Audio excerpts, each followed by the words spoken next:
भगवान नित्य की तरह शिष्यों को उपदेश देने के निमित्त भगवान बुद्ध सुबह सुबह सभागृह में पधारे। श्रोताओं की भीड़ इकट्ठी थी पहले से ही। इसके पहले कि वे बोलने के लिए अपना मौन तोड़ते, एक पक्षी कक्ष के वातायन पर आ बैठा, परों को फरफराया, चहका और फिर उड़ गया। भगवान बुद्ध ने वातायन की तरफ नजर उठाकर कहा कि आज का प्रवचन समाप्त हुआ, और वे सभा से चले गए। भगवान कृपा पूर्वक बताएं कि यह कैसा प्रवचन था और इसमें क्या कहा गया।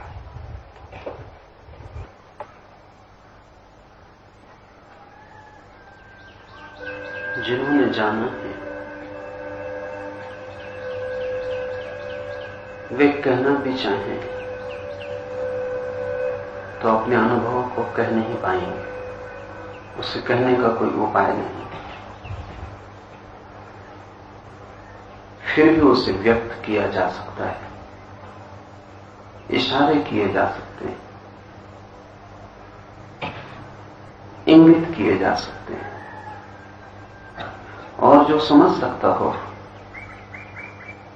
तो इशारों को समझ लेगा,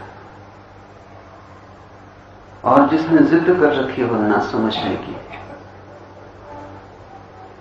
उसके सामने सूरज भी उगा हो तो भी वो आंखें बंद कर लेगा। मैं एक और कहानी से शुरू करता हूं।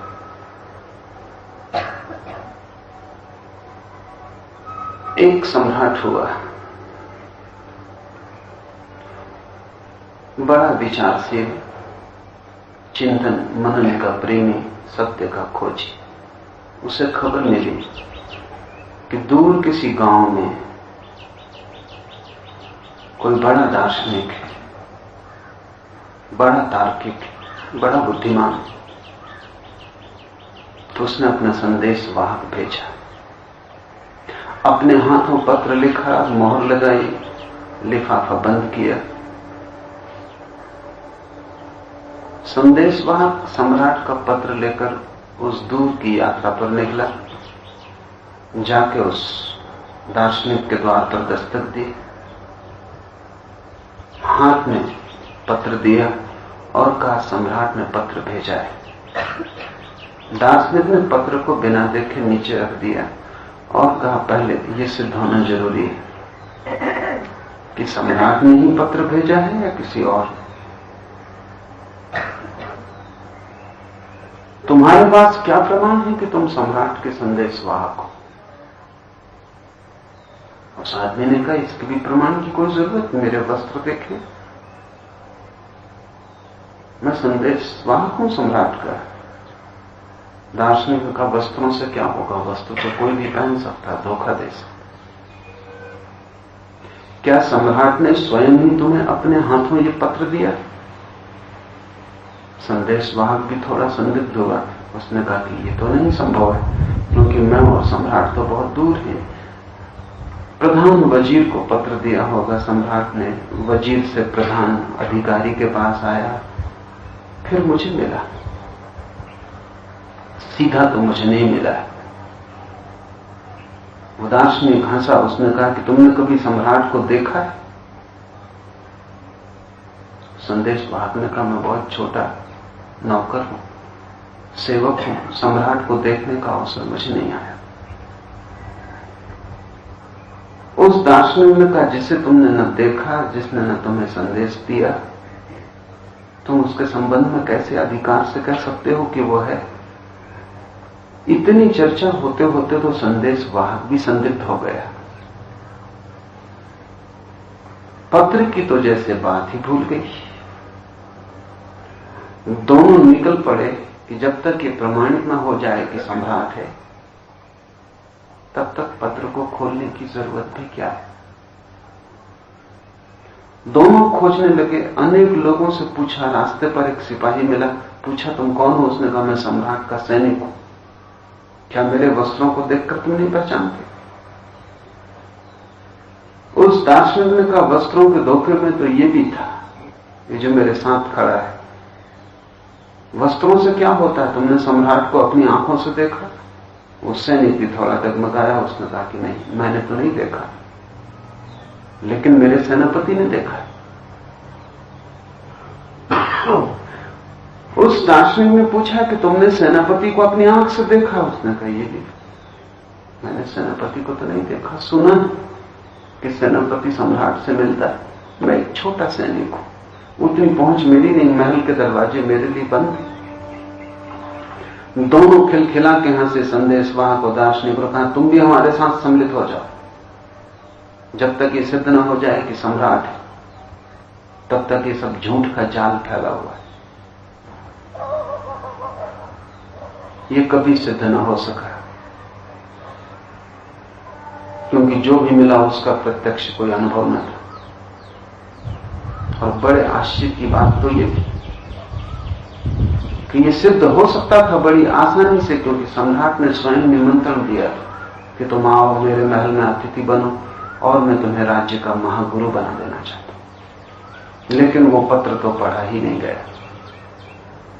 किसी से पूछने की कोई जरूरत न थी, सीधा सम्राट का निमंत्रण था। महल के द्वार खुले थे, स्वागत था। जिनके मन में संदेह,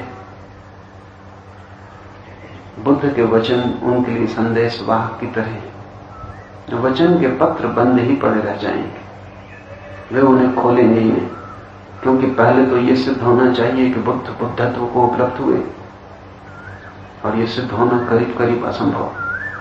कौन सिद्ध करेगा? कैसे ये सिद्ध होगा? शब्द बंद पड़े रह जाते हैं। कितना कहा गया है, लेकिन तुमने उसे सुना नहीं। कितना शब्दों में भरा गया है, लेकिन वे शब्द तुमने कभी खोले नहीं। उनकी कुंजियां भी साथ ही लटकी थी, लेकिन तुम्हारा संदेश से भरा चित्त बुद्धत्व की कोई भी झलक को खोल नहीं पाता। तुम सूरज को उगा देख के आंख बंद कर लेते और पूछते हो सूरज कहां है? बुद्ध रोज बोलते रहे, जो उन्होंने रोज बोला वही उन्होंने इस सुबह के प्रवचन में भी बोला। आकर बैठे, सुनने वाले लोग आए थे। एक पक्षी वातायन पर आकर बैठ गया, उसने पंख फड़फड़ाए, उसने गीत गुनगुनाया और उड़ गया। बुद्ध उस पक्षी को देखते रहे, बैठते, फड़फड़ाते, गीत गाते, उड़ जाते। और फिर उन्होंने कहा आज का प्रवचन पूरा हुआ। उस दिन वे कुछ भी न बोले, पर उन्होंने कहा कि आज का प्रवचन पूरा हुआ। और ये उनके गहरे से गहरे प्रवचनों में से एक। इतना ही तो बुद्ध कहते हैं कि संसार तुम्हारा वातायन, उस पर तुम बैठो पर उसे तुम घर मत बना लो। वहां तुम थोड़ी देर विश्राम कर लो, लेकिन वो मंजिल नहीं।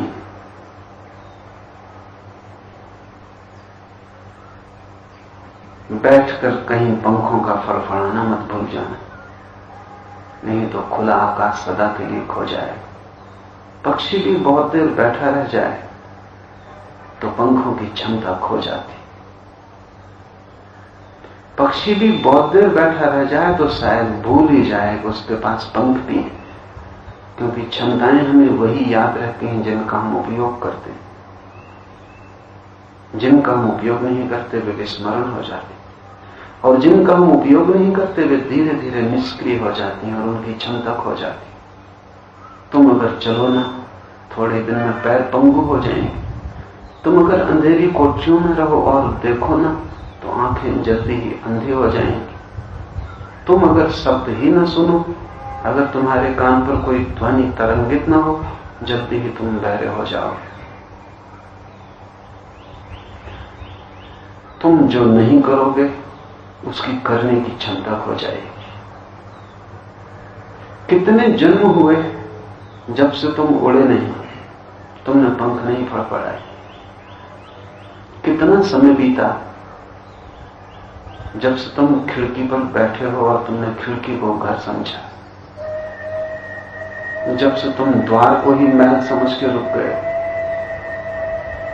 पड़ाव के लिए रुके थे इस वृक्ष के नीचे, लेकिन कितना समय बीता, तब से तुमने इसे ही घर मान लिया है। पंख फड़फड़ाओ।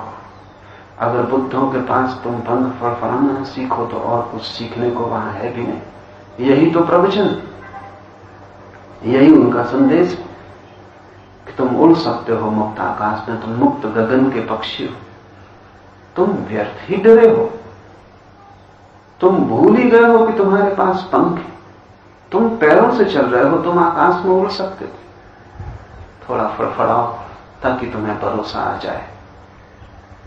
ध्यान फड़फड़ाहट पंखों की, उन पंखों की जो उड़ सकते हैं, दूर आकाश में जा सकते। ध्यान सिर्फ भरोसा पैदा करने के लिए, ताकि विस्मृति मिट जाए, स्मृति आ जाए। संतों ने, कबीर ने, नानक ने शब्द का उपयोग किया, सुरति। सुरति का अर्थ स्मरण आ जाए, जो भूला है उसकी ख्याल आ जाए। तुमने कुछ खोया नहीं है, तुम सिर्फ भूले हो। खो तो तुम सकते भी नहीं। पक्षी भूल सकता है कि उसके पास पंख है, खो कैसे सकेगा? और कितने ही जन्मों तक न उड़े तो भी अगर उड़ने का ख्याल आ जाए तो पुनः उड़ सकता है। विवेकानंद एक छोटी सी कहानी कहा करते थे। वो कहते थे, ऐसा हुआ कि एक सिंहनी एक पहाड़ी से छलांग लगा रही थी। गर्भवती थी और छलांग के बीच में ही उसे बच्चा हो गया। वो तो छलांग लगा के चली गई, बच्चा नीचे से गुजरती भेड़ों की एक भीड़ में गिर गया। फिर भेड़ों ने उसे बड़ा किया। वो सिंह का तो बच्चा था, लेकिन उसे याद कौन दिलाए, उसे पहचान कौन करवाए, सुरति कैसे मिले?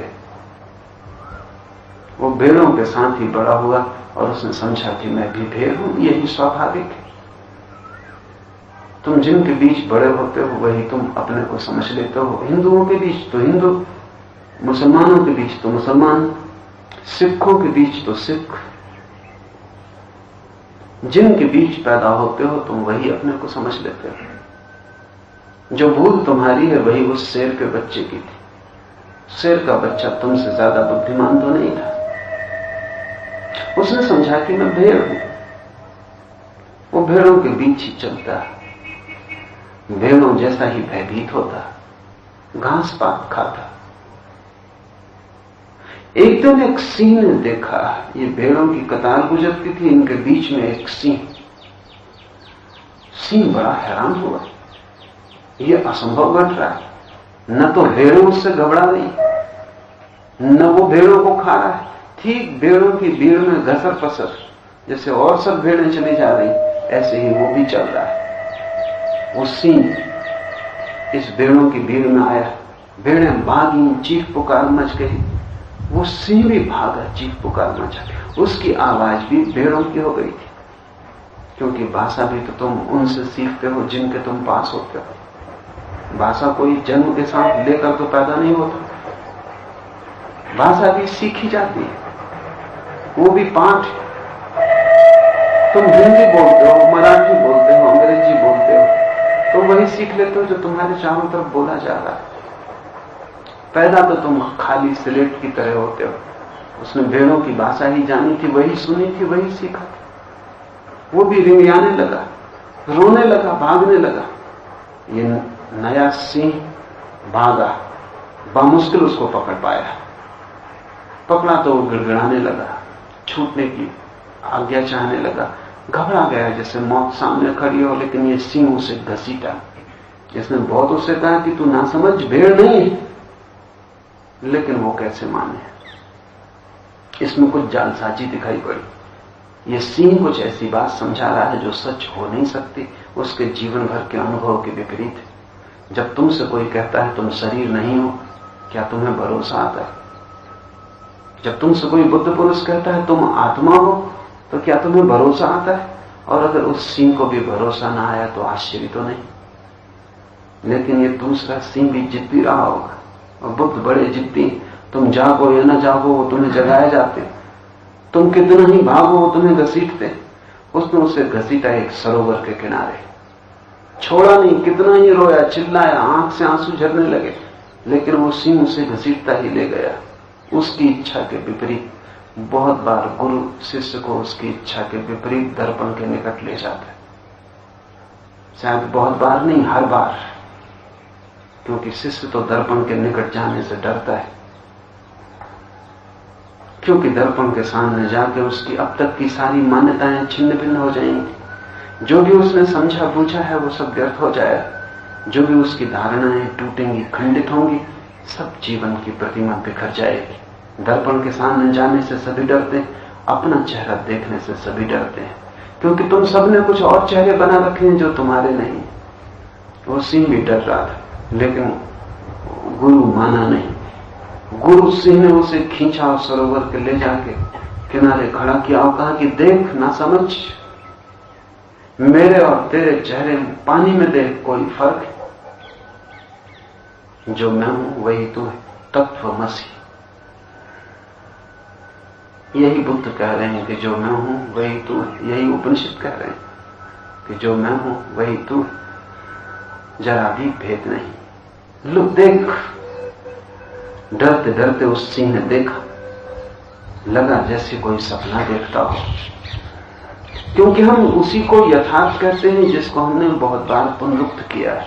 नया तो सपना ही मालूम पड़ता है, भरोसा ना आया।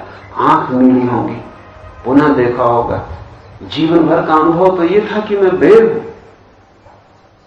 लगा होगा ये सिंह कोई तरकीब तो नहीं करता, कोई जादूगर तो नहीं, कोई हिप्नोटिस्ट तो नहीं। जब तुम गुरु के पास पहली दफा जाओगे तो तुम्हें अनेक बार लगेगा कि कोई सम्मोहित तो नहीं कर रहा है, कोई तुम्हें धोखा तो नहीं दे रहा है, कोई तुम्हें ऐसी बात तो नहीं समझा रहा है जो सच नहीं, क्योंकि तुम्हारे अनुभव के प्रतिकूल। लेकिन सीने का तू देख गौर से। और फिर उस सीने गर्जना की। उसकी गर्जना सुनते ही दर्पण में, सरोवर के दर्पण में अपने चेहरे को ठीक से देखते ही दूसरे सिंह का भीतर सोया हुआ सिंह भी जाग गया। भेड़ तो ऊपर ही ऊपर थी, ऊपर ही ऊपर हो सकती थी। संस्कार तुम्हारी आत्मा तो नहीं बन सकते। तुम कुछ भी उपाय करो तुम हिंदू ना हो सकोगे। तुम लाख उपाय करो, मुसलमान होने का कोई उपाय नहीं। तुम रहोगे तो आत्मा ही। तुम कितनी ही चेष्टा करो जन्मों जन्मों तक, तो भी तुम शरीर ना हो सकोगे। शरीर ऊपर ही ऊपर है, विचार ऊपर ही ऊपर है, मन ऊपर ही ऊपर है।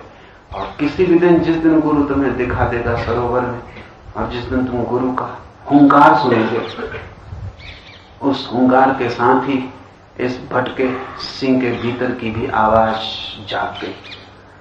रोआ रोआ झाड़ दिया भेड़ होने को। हुंकार उठा। सारा जंगल, पहाड़, पर्वत हुंकार से गूंज उठे। एक क्षण में भेड़ खो गई, वो सिंह था। वापस उसने पानी में झांक कर देखा, मुस्कुराया होगा, सोचा होगा कैसा खेल हुआ, कैसी वंचना, कैसा अपने को धोखा दिया। बुद्धों के पास दर्पण के अतिरिक्त और कुछ भी नहीं। और जब इस पक्षी को बुद्ध ने देखा पंख फड़फड़ाते, तब वो यही कह रहे थे कि तुम भी स्मरण करो पंखों को। तुम जहां बंद हो वहां किसी ने तुम्हें बंद नहीं किया। वहां तुम अपनी ही विस्मृति के कारण बंद हो। तुम भेड़ नहीं हो, तुम सिंह हो। देखो इस पक्षी को, इस मुक्त आकाश में उड़ते पक्षी को। और पक्षी गीत गाया और उड़ गया। गीत केवल उन्हीं के जीवन में हो सकते हैं जिनके जीवन में स्वतंत्रता की संभावना है। परतंत्रता के कैसे गीत पक्षी गाते, गा सकते, क्योंकि उड़ सकते। आदमी का गीत खो गया, नृत्य खो गया। परतंत्रता में कैसा गीत, कैसा नृत्य, कैसी खुशी, कैसा आनंद। आदमी उदास है, उदासी का पत्थर उसकी छाती पर रखा ही रहता है। तुम मुस्कुराते भी हो तो भी तुम्हारी मुस्कुराहट सिर्फ उदासी की खबर देती।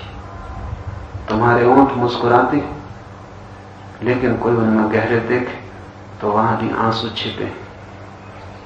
तुम चलते हो, लेकिन ऐसे जैसे न मालूम कितनी जंजीरें तुम्हारे पैरों में बंधी हो। नृत्य नहीं है वहां। तुम नाच तो सकते ही नहीं, क्योंकि नाच तो वही सकता है जिसे भीतर की परम स्वतंत्रता का अनुभव हुआ। नृत्य तो एक उत्सव है, एक धन्यवाद है।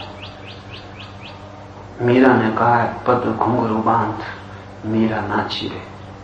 लेकिन पैरों में घुंघरू तभी बांधे जा सकते हैं जब आत्मा की भनक पड़ी हो, उसके बिना कोई गीत नहीं।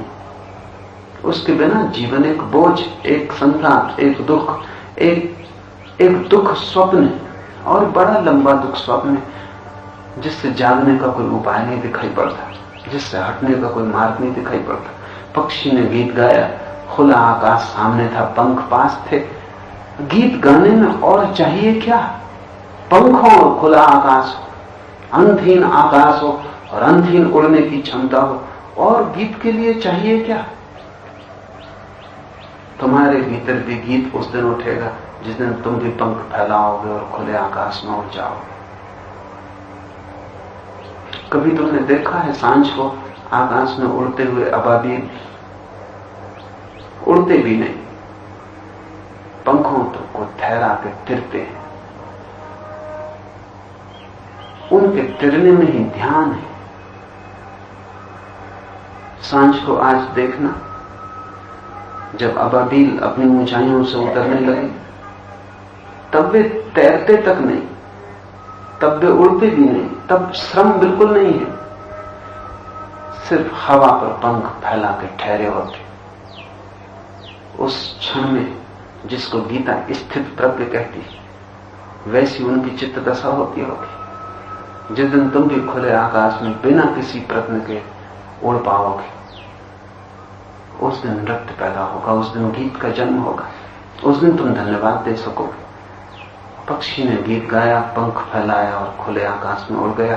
बुद्ध ने कहा, आज का प्रवचन पूरा हुआ, और कुछ कहने को है भी क्या?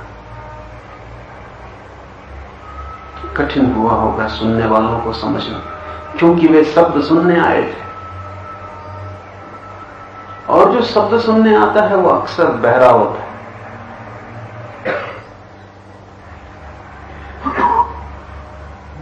वे सिद्धांत सुनने आए थे, और जो सिद्धांत सुनने आता है अक्सर बुद्धिहीन होता है। सिद्धांतों में रस बुद्धिहीनों को होता है, बुद्धिमान का रस सत्य में होता है, सिद्धांत में नहीं। सिद्धांत को क्या खाओगे, पियोगे, क्या करोगे? तुम्हें प्यास लगी हो और कोई जल का सिद्धांत तुम्हें समझाए H2O, तुम क्या करोगे? तुम्हें प्यास लगी हो तो H2O से प्यास तो नहीं बुझती। ये सूत्र बिल्कुल सही होगा, लेकिन इस सूत्र को तुम क्या करोगे? जैसे गर्दन से बांधे घूमते रहो, कंठ इससे ठंडा ना होगा, शीतल ना होगा। तुम कहोगे पानी चाहिए, H2O नहीं। पानी प्यास को बुझाएगा। पानी कोई सिद्धांत नहीं है, सत्य कोई सिद्धांत नहीं। सत्य का अनुभव है, जैसे जल कंठ से उतरता है तब जो अनुभव होता है, वो अनुभव बड़ा अलग है। बुद्ध के पास जो लोग सिद्धांत सुनने आए होंगे वो चौंके होंगे। बुद्ध के दिए गए पानी को वे न समझे होंगे। वे सुनने आए थे H2O के संबंध में कोई खबर, कोई सिद्धांत, कोई विश्लेषण, कोई प्रत्यय, कोई कंसेप्ट, कोई बौद्धिक धारणा। उन्हें बड़ा बेबूझ लगा होगा। ये बुद्ध थोड़े विक्षिप्त लगे होंगे, ये व्यवहार समझ में ना आया होगा। ये कैसा प्रवचन! हम सुनने आए थे और बुद्ध ने दिखाने की कोशिश की। हम समझने आए थे और बुद्ध ने जीवंत प्रतीक सामने खड़ा कर दिया। बुद्ध प्रतीकों में न बोले, उन्होंने इशारा किया। उन्होंने कहा, देखो ये पक्षी वातायन पर बैठा, इसे घर न बनाया, ऐसे ही तुम संसार पर बैठना और घर मत बना देना। पंख फड़फड़ाना, कहीं भूल ना जाओ, विस्मृति ना हो जाए, सुरति बनी रहे। गीत गाना, क्योंकि गीत ही प्रार्थना है। तुम गा सको तो ही तुम भक्त हो सकते हो। तुम गा सको तो ही तुम परमात्मा से किसी तरह का संबंध जोड़ सकते हो। तुम्हारे उदास चेहरों से मंदिरों की तरफ कोई रास्ता नहीं जाता। तुम्हारे बोझिल मन से परमात्मा की तरफ कोई स्वर नहीं उठता। तुम दुख से भरे, थके मांदे, हारे, पराजित, तुम्हारे हृदय से ऐसी कोई गंध नहीं उठती जो परमात्मा के चरणों को छू ले। तुम जब गाओगे तभी तुम्हारा हृदय पूरा का पूरा खिलता है। गीत पक्षियों के फूल हैं। वृक्षों में फूल लगते हैं, पक्षियों में गीत लगते हैं। तुम्हारा गीत कहां है? और जब तक तुम्हारा गीत नहीं लगा तब तक तुम अधूरे हो, पंगु हो। तुम्हारा वृक्ष अपनी पूर्णता को नहीं पहुंचा। क्या है तुम्हारा गीत? धर्म उसी गीत की तलाश है। उसे धर्मों ने प्रार्थना कहा है, पूजा कहा है, अर्चना आराधना कहा है, ध्यान कहा है, स्तुति कहा है, सामायिक कहा है, नमाज कहा है। ये सारे नाम हैं, लेकिन बात एक ही है। जिस दिन तुम्हारे भीतर से अस्तित्व के प्रति आभार और अहोभाव का गीत उठता है, जिस दिन तुम कह पाते हो मैं धन्यभागी हूं क्योंकि मैं हूं, बस मेरा होना पर्याप्त तृप्ति है, कुछ और नहीं चाहिए। जब तक तुम कुछ और मांगते हो तब तक शिकायत उठती है, क्योंकि तुम्हारे मांग में ही छिपा है कि जो तुम्हें मिला वो काफी नहीं। तुम्हारी मांग कहती और चाहिए था, तब मैं धन्यवाद दे सकता था। जो मुझे मिला वो कम। प्रार्थना कहती जो मुझे मिला वो ज्यादा है, जितना मुझे मिलना था, मेरी पात्रता थी, उससे बहुत ज्यादा है। मैं हर हालत में धन्यवाद दे रहा हूं। मेरा होना ही पर्याप्त तृप्ति है। थोड़ा सोचो, एक क्षण के होने को भी तुम किस तरह पा सकोगे? ये सांस का भीतर जाना और बाहर आना, ये तुम्हारा होना, ये तुम्हारा होश, एक क्षण को भी तुम्हारा होना काफी नहीं है। अगर तुम्हें एक क्षण का भी होना मिलता हो तो क्या तुम सारे जगत का साम्राज्य उसके बदले में दे देने को राजी नहीं हो जाओगे? लेकिन तुम्हें याद नहीं पड़ता। सरोवर के किनारे बैठे तुम्हें समझ में नहीं आता कि मरुस्थल में पानी की कितनी कीमत होगी। मरते वक्त समझ में आता है कि होने का कितना मूल्य था। जब श्वास आखिरी टूटती होगी तब तुम चीखोगे, चिल्लाओगे कि एक क्षण को होना और हो जाए, मैं सब देने को तैयार हूं। लेकिन अभी तुम हो, लेकिन तुम्हारे मन में कोई धन्यवाद नहीं। प्रार्थना अहोभाव है। जैसे धूप उठती है आकाश की तरफ सुगंध को लेकर, ऐसे तुम्हारे हृदय से जो भाव उठता है अनंत की तरफ तुम्हारी सारी सुगंध को लेकर, वही प्रार्थना है। उस पक्षी का गीत गाना। बुद्ध ने काफी कह दिया, जरूरत से ज्यादा कह दिया। जितना समझना जरूरी है उससे ज्यादा कह दिया। जितने से पूरी यात्रा हो सकती उतना कह दिया। पूरा सेतु निर्मित कर दिया, रास्ता पूरा साफ कर दिया, और पक्षी ने गीत गाया और उड़ गया खुले आकाश में। जिस दिन तुम प्रार्थना कर सकोगे उसी दिन मोक्ष का आकाश तुम्हें उपलब्ध हो जाए। जिस दिन तुम गा सकोगे धन्यवाद, जिस दिन तुम्हारा पूरा तन मन, तुम्हारे पूरे प्राण अहोभाव को प्रकट कर सकेंगे और तुम कह सकोगे धन्यवाद, उसी दिन मोक्ष तुम्हारा है। गीतों को कोई बंधन में नहीं रख सकता। प्रार्थनाओं को कारागृह में रखने का कोई उपाय नहीं। जर्मनी में एक बहुत कीमती विचारक अभी हुआ दूसरे महायुद्ध में, बोनहायफर, ईसाई फकीर। उसे हिटलर ने कारागृह में डाल दिया था। अनेक वर्ष कारागृह में बिताए। कारागृह से उसने जो पत्र लिखे उसमें एक वचन भूलने जैसा मुझे नहीं लगा। एक वचन उसने लिखा है कि मुझे तो कारागृह में डाल दिया, लेकिन मेरी प्रार्थना को कौन कारागृह में डाल सकेगा? मेरी प्रार्थना उतनी ही स्वतंत्र है जितनी बाहर थी। मैं परमात्मा को उतनी ही आनंद से पुकारता हूं जितना बाहर पुकारता हूं। रत्ती भर फर्क नहीं पड़ा। मुझे तुम कारागृह में डाल सकते हो, लेकिन मेरी प्रार्थना को कैसे कारागृह में डालो? प्रार्थना तुमसे बहुत बड़ी, तुम्हारे ऊपर बंधन डाले जा सकते हैं, तुम्हारी प्रार्थना विराट, उस पर बंधन डालने का कोई उपाय नहीं। और जिसके पास प्रार्थना है उसके पास आत्मा है, आत्मा को बंधन में कोई नहीं डाल सकता। और जो उड़ सकता है उसके लिए मोक्ष पूरा खुला है। तुम पूछते हो मोक्ष कहां है, तुम्हें पूछना चाहिए मेरे पंख कहां है।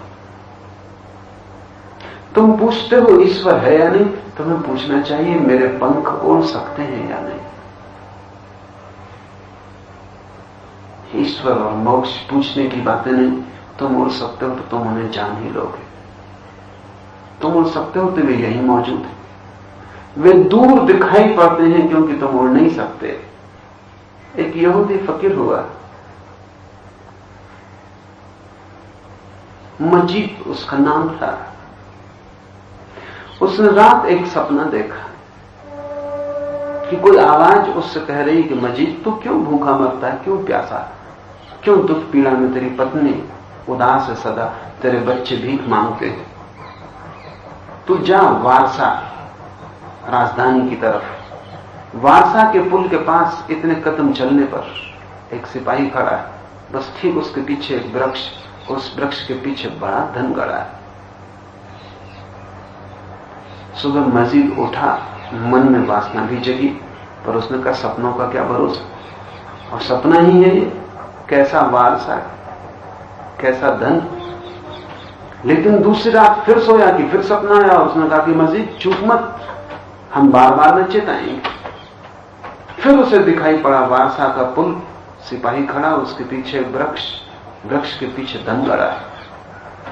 दूसरे दिन भी उसने अपने को संतुष्ट कर लिया, समझा बुझा लिया कि सपनों में पढ़ना उचित नहीं। लेकिन तीसरी रात फिर वही सपना और वही आवाज की ये आखिरी चेतावनी है, अब बहुत हो गया, तू जा खजाना खोद के ले आ। तब तीसरे दिन रुकना मुश्किल हो गया। मस्जिद में कहा हो ना हो, सपना भी साधारण नहीं है, क्योंकि 3 बार निरंतर कोई सपना लौटे तो करीब करीब सत्य मालूम पड़ने लगे। और वही आवाज, वही पुल, सब दिखाई पड़ता है। तो मस्जिद गया, सैकड़ों मील की यात्रा थी। पहुंचा, जब वारसा के करीब पहुंचा तो उसे लगा कि ये तो मामला सपने का नहीं दिखता, वही पुल जो सपने में देखा था। हाथ पैर कपने लगे कि मैं फिर से सपना तो नहीं देख रहा हूं, मैं सो तो नहीं गया हूं। वही वृक्ष, सिपाही सामने खड़ा, वही सिपाही। उसने कहा कि अब बड़ा मुश्किल है, खजाना होगा ही, मगर खजाने को खोदना कैसे, सिपाही खड़ा है, रास्ता चलता है, कहीं संदिग्ध ना हो जाऊं। तो भी उसने वृक्ष के आसपास चक्कर लगा कर देखा, ठीक वही स्थान जो सपने में दिखाई पड़ा, 3 बार देखा था, बिल्कुल साफ था। और तभी पुलिस वाले ने उसे पकड़ लिया और कहा कि तू संदिग्ध मालूम पड़ता, तू यहां क्या खोज रहा है, यहां तू क्या कर रहा है, और अजनबी, सच सच बोल। पुलिस वाला उसे अपने घर ले गया और कहा कि सच बोल दे तो तुझे छोड़ दूंगा। मजीद ने सोचा कि सच बोल देना ही उचित है, तो उसने सारी बात कह दी। ऐसा ऐसा 3 बार सपना आया और मैं चला आया। और बड़ी मुश्किल की बात तो यह है कि सब ठीक वैसा ही है जैसा सपने में था। वो पुलिस वाला हंसने लगा, उसने कहा पागल, अगर मैं भी तेरे जैसा पागल होता तो आज मैं क्राका नाव के गांव में होता। मुझे बोला क्या मतलब, क्योंकि क्राका गांव से वो आया था। उस पुलिस वाले ने कहा कि 3 बार सपना आ चुका है कि तू यहां खड़ा खड़ा क्या कर रहा है वृक्ष के नीचे। क्राका गांव में मजीद नाम का एक फकीर, उसके घर के भीतर जहां उसका चूल्हा है उसके बिल्कुल बगल में खजाना पड़ा है। और आवाज कहती है जा, चूक मत। पर मैंने सोचा सपने सपने, अगर मैं भी तेरा जैसा पागल होता तो आज क्राका गांव में होता। और फिर कहां खोजो मजीद को, मजीद नाम के न मालूम कितने आदमी हो, फिर उसके घर में कैसे घुसो, फिर उसके चूहे के बगल में खजाना गड़ा। मजीद तो और भी मुश्किल में पड़ गया। लेकिन पुलिस वाले ने उसे छोड़ दिया कि तू पागल है, कोई अपराधी नहीं। वो भागा घर, जाके चूल्हे के बगल में खोदा, खजाना वहां गड़ा था। सपने बड़े अजीब हैं। तुम्हें वहां खजाना दिखलाते जहां बहुत फासला है, और खजाने तुम्हारे पास गड़े। दूर दिखाता है सपना सदा, वारसा में, राजधानी में, और खजाना तुम्हारे पास गड़ा है। वहां भी कोई देखता है, लेकिन उसे भी खजाना दूर, सभी खजाने दूर दिखाई पड़ते। परमात्मा बहुत दूर दिखाई पड़ता है, उससे ज्यादा पास और कोई भी नहीं। लेकिन पास तुम देख नहीं पाते, पास के प्रति तुम अंधे हो गए हो। इशारे करते हैं बुद्ध पुरुष कि खजाना तुम्हारे पास। पक्षी बिल्कुल पास ही बैठा था वातायन पर, और उसने उस ढंग से बात कह दी जिस ढंग से बुद्ध भी न कह पाते। लेकिन शायद किसी ने भी न देखा।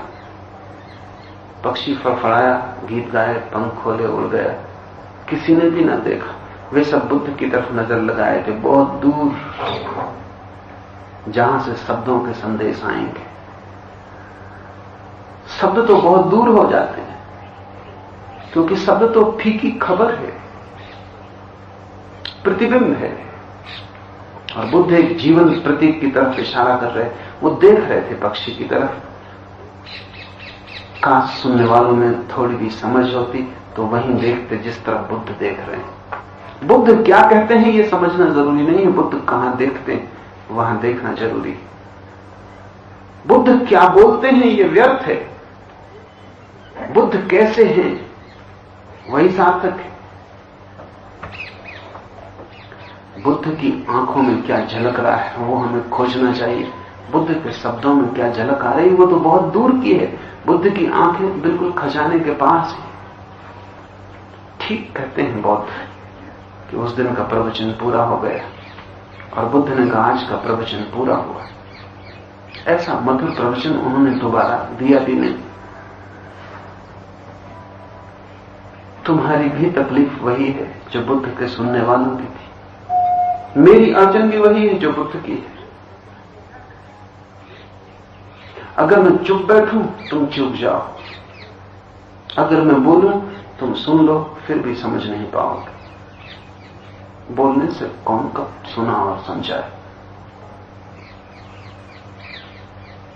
इशारे, लेकिन इशारों के लिए तुम्हारी तैयारी चाहिए।